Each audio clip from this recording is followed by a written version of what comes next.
열왕기상 11장 1에서 13절 말씀입니다.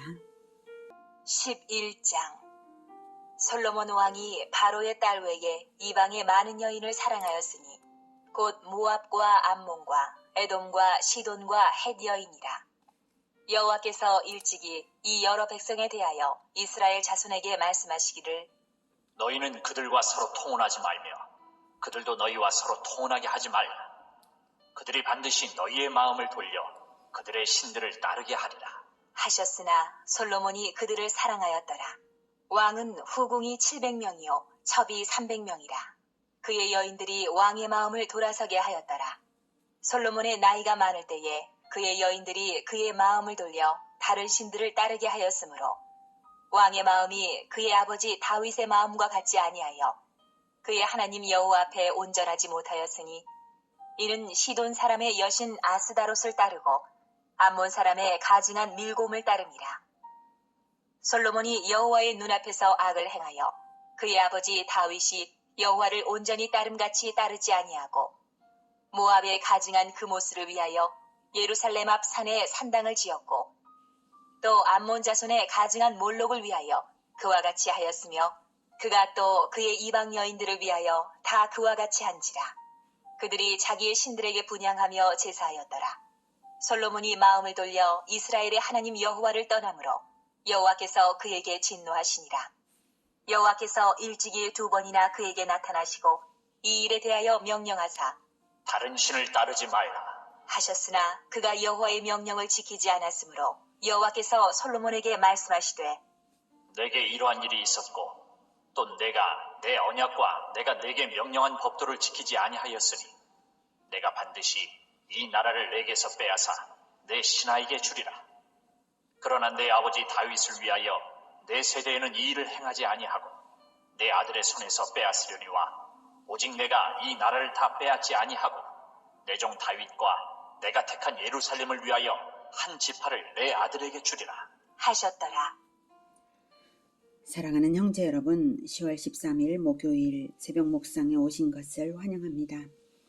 다윗 언약을 물려받은 솔로몬에게 하나님은 다윗 언약대로 성전 건축과 나라의 평화를 허락하시고 지혜와 부귀 영화도 허락하셨는데요. 10장부터는 솔로몬이 변질되어서 여호와께 불순종이 나타나기 시작한 것을 보여주고 있습니다. 11장에서는 은총을 한때 받던 자라 할지라도 배반하여서 하나님을 떠나면 하나님의 징계가 있다는 것을 분명히 보여줍니다. 하나님의 징계는 이미 언약 안에 들어있는 것입니다. 그러므로 하나님은 하나님의 언약을 이루시기 위해서 징계를 내리시는 것이죠. 솔로몬에게 허락하신 지혜는 하나님을 따를 때에 유효한 것이지 하나님을 떠나고도 참 지혜가 여전히 있을 수는 없는 것입니다. 개인의 총명은 여전하겠으나 하나님을 떠나는 순간부터 이미 그 어떤 총명이라 할지라도 어리석음에 지나지 않습니다. 사람이 자기의 지혜를 의지하여 하나님을 떠나는 것이 가장 어리석은 것입니다. 솔로몬도 그랬을 것입니다. 자기 지혜를 의지하는 마음이 있으므로 자기 방법대로 나태와 허영과 쾌락을 즐기면서 살아보려 한 것이고 그것 자체가 가장 어리석은 길로 들어선 것입니다. 솔로몬의 영광은 불과 40년에 그친 것이고 아들 대회까지 가지 못한 것이고 아버지 다윗으로 인하여 자기에게 주신 은총과 자원을 다 까먹고 말았으니 솔로몬에게는 업적이라 할 것이 없는 것이죠. 1절 솔로몬 왕이 바로의 딸 외에 이방의 많은 여인을 사랑하였으니 곧 모압과 암몬과 에돔과 시돈과 헷 여인이라. 바로의 딸은 이방 여인이지만 솔로몬의 정실 부인입니다. 그것 자체는 잘못이라고 할 수 없습니다. 그런데 많은 이방 여인들을 사랑하여서 후처를 얻은 것은 아마도 정략 결혼으로서 나라를 안정시키려는 의도도 있었을 것이지만 하나님께서 금지하신 일이 분명하고 사람을 의지하려는 의도 자체가 반역적이죠. 원래 성경적인 결혼은 일부 일처제입니다.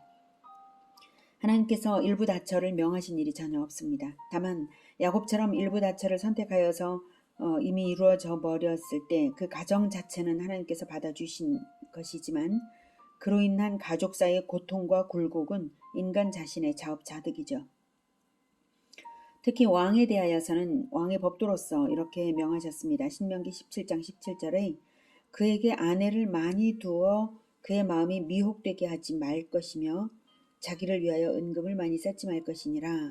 신명기 17장 17절에 이렇게 왕의 법도를 명하신 것이 있는데도 여러 아내를 거느렸을 뿐만 아니라 혼인 자체를 금지한 대상인 헷 족속, 즉 가나안 족속의 여자와도 결혼했다는 이것이야말로 하나님을 배반한 결정적 증거입니다. 2절 여호와께서 일찍이 이 여러 백성에 대하여 이스라엘 자손에게 말씀하시기를 너희는 그들과 서로 통혼하지 말며 그들도 너희와 서로 통혼하게 하지 말라. 그들이 반드시 너희의 마음을 돌려 그들의 신들을 따르게 하리라 하셨으나 솔로몬이 그들을 사랑하였더라. 예, 그 결과 우상숭배의 죄악에 빠지고 만 것입니다. 부귀 영화가 그를 타락시킨 것입니다. 세상에서 가장 지혜로운 자가 가장 어리석은 자로 전락한 것이죠. 4절부터 솔로몬의 나이가 많을 때에 그의 여인들이 그의 마음을 돌려 다른 신들을 따르게 하였으므로 왕의 마음이 그의 아버지 다윗의 마음과 같지 아니하여 그의 하나님 여호와 앞에 온전하지 못하였으니 이는 시돈 사람의 여신 아스다롯을 따르고 암몬 사람의 가증한 밀곰을 따름이라. 네, 이렇게 아스다롯이나 밀곰을 숭배하는 그 숭배 행위 자체가 아주 가증하고 또 타락한 방법들이었어요. 솔로몬이 6절 솔로몬이 여호와의 눈앞에서 악을 행하여 그의 아버지 다윗이 여호와를 온전히 따름같이 따르지 아니하고 모압의 가증한 그모스를 위하여 예루살렘 앞 산에 산당을 지었고 또 암몬 자손의 가증한 몰록을 위하여 그와 같이 하였으며 그가 또 그의 이방 여인들을 위하여 다 그와 같이 한지라 그들이 자기의 신들에게 분향하며 제사하였더라.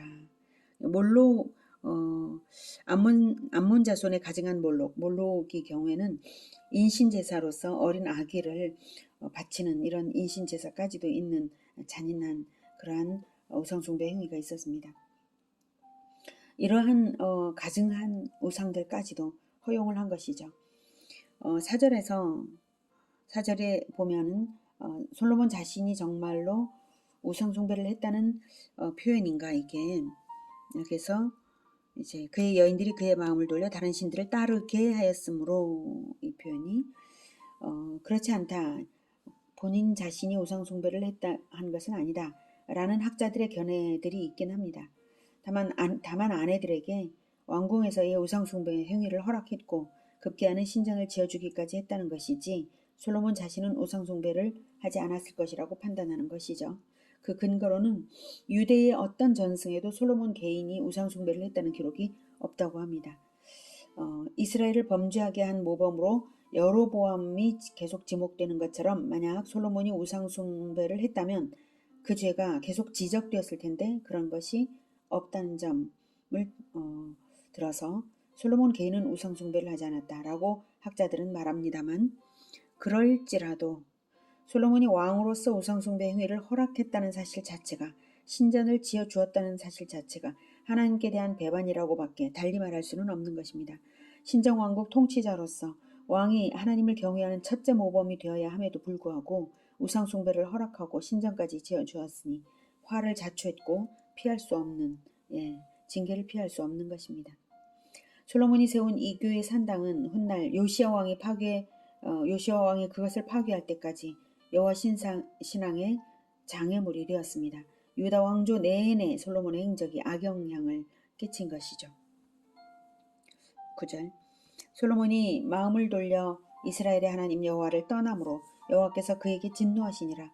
여호와께서 일찍이 2번이나 그에게 나타나시고 이 일에 대하여 명령하사 다른 신을 따르지 말라 하셨으나 그가 여호와의 명령을 지키지 않았으므로 여호와께서 솔로몬에게 말씀하시되 네게 이러한 일이 있었고 또 내가 내 언약과 내가 네게 명령한 법도를 지키지 아니하였으니 내가 반드시 이 나라를 네게서 빼앗아 네 신하에게 주리라.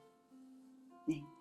하나님께서 솔로몬에게 명령하신 것은 지키기 어려운 일이 아니었습니다. 선악과를 안 따먹는 것만큼이나 쉬운 일이었죠. 더욱이 하나님의 지혜를 받은 솔로몬이니 그러한 솔로몬에게 얼마나 그 명령이 쉬웠겠습니까? 하지만 죄의 종이 된 자는 교만이 앞서서 하나님의 경고를 무시하다가 멸망을 자초하는 것입니다. 그럼에도 불구하고 하나님은 심판을 선언하시는 중에도 자비와 긍휼을 잊지 않으셨습니다. 12, 13절 그러나 네 아버지 다윗을 위하여 네 세대에는 이 일을 행하지 아니하고 내 아들의 손에서 빼앗으려니와 오직 내가 이 나라를 다 빼앗지 아니하고 내 종 다윗과 내가 택한 예루살렘을 위하여 한 지파를 내 아들에게 주리라 하셨더라. 하나님께서는 오래 참으시는 분이시므로 솔로몬에게는 경고만 하시고 실제로 실행은 그 아들의 손에서 빼앗으십니다. 이것은 하나님께서 오래 참으시는 분이시라는 그것을 분명히 보여주시고요. 회개를 아주 간절히 기다리셨다는 것을 보여줍니다. 그만큼 우리가 잘 될 때, 우리에게 아직 은총이 남아있을 때에 그때 회개해야 될 것을 회개하고 또 회복해야 될 것을 회복하는 그것이 지혜입니다. 하나님께서 한 지파를 남겨서 아들에게 남겨주리라고 하신 것은 솔로몬 때문이 아니라 다윗을 위한 것입니다. 솔로몬에게는 영적 자원이 하나도 없어요. 이제 축복을 받을 자원이 있는 게 아닙니다. 오직 다윗을 위해서 하나님께서 그렇게 하셨습니다. 다윗 언약을 반드시 이루시려는 하나님의 신실하심 때문에 한 지파는 남겨놓으시겠다는 것입니다. 솔로몬의 어떤 영적 자원은 하나도 없고 여전히 남아있는 축복의 여러 가지 모양들이 남아있을지라도 그것은 솔로몬 자신 때문이 아니라 아버지 다윗 때문이라는 것을 기억해야 합니다. 우리 한국도 마찬가지입니다. 한국교회 과거의 선조들이 순교의 신앙으로 한국교회를 일으켜낸 그것을 하나님께서 기뻐 받으시면서 아직까지도 한국이 잘 되게 하십니다. 그러나 지금 한국교회가 선조들이 하나님께 받은 그 은총이 아직 좀 남아있다고 해서 그것이 마치 자기의 공로인 양 착각하고 과거에 받은 은총을 다 까먹고 있는 것 아니겠습니까? 우리가 속히 하나님께로 온전하게 돌아가 회복되어야 할 그러한 때임을 진정으로 생각해야 합니다. 이렇게 자비와 긍휼을 베푸시기 위하여 하나님께서는 미리 언약을 주신 것입니다. 언약이 없었다면 어떻게 이렇게 자비와 긍휼을 베푸실 수가 있겠습니까? 인간의 연약함을 아시기에 그럼에도 불구하고 남는 자들은 구원하시기 위해 그리하신 것입니다. 하나님은 언약을 주심으로써 자기 백성을 삼으시고 언약을 주심으로써 언약대로 행하시기 위해 언약을 영원하신 분이 유한한 인간과 맺어주셨습니다. 그래서 대대로 언약에 따라 남는 자들이 있게 하시고 남는 자들은 반드시 구원에 이르게 하시는 것입니다. 남는 자가 구원을 받는 것입니다. 우리가 이것을 깊이 새겨야 합니다. 우리는 유한하며 하나님은 영원하신 분이시므로 하나님과의 언약은 대대로 이어져서 끝날까지 이어져야 하는 것이지 안 그러면 언약은 언약이 될 수 없습니다. 하나님이 은혜로서 남겨놓으시지 않았다면 솔로몬의 공로로서 지켜질 축복은 없었던 것입니다. 그러므로 언약 백성인 우리가 반드시 목표로 바라보아야 할 표대는 예수님의 재림 때에 있는 것이지 내 한 생의 축복에 내 목표가 있어서는 안 되는 것입니다. 오늘은 솔로몬의 방탕으로 인해 결국 언약을 배반하고 나라의 분열이 예고된 것을 보았습니다. 우리가 지켜야 할 언약이 예수님 다시 오실 그날까지 대대로 지켜져야 할 것이고요. 그럴 때 비로소 나의 신앙 또한 온전한 것으로 증거될 것입니다. 인간이 변질되는 존재인 것을 깊이 생각하며 가난한 마음으로 주님과 연합하며 신실하게 신앙을 지켜가는 우리 모두가 되기를 기원합니다. 기도하겠습니다. 하나님, 우리는 너무나 연약합니다. 교만하기 쉽고 그리고 착각하기 쉽고 인간의 지혜를 의지하기 쉽습니다. 주님, 우리의 연약함을 불쌍히 여겨주셔서 이 모든 죄들을 그리스도의 보혈로 덮어 씻어주시고 오직 예수 그리스도와 연합하여서 겸손하게 신실하게 언약을 지켜 계명을 지켜 언약을 끝까지 지켜나가는 언약 백성으로 살게 하여 주시옵소서. 주님 도와주시옵소서. 예수 그리스도 이름으로 기도드립니다. 아멘. 이어지는 시간은 개인 기도 시간입니다.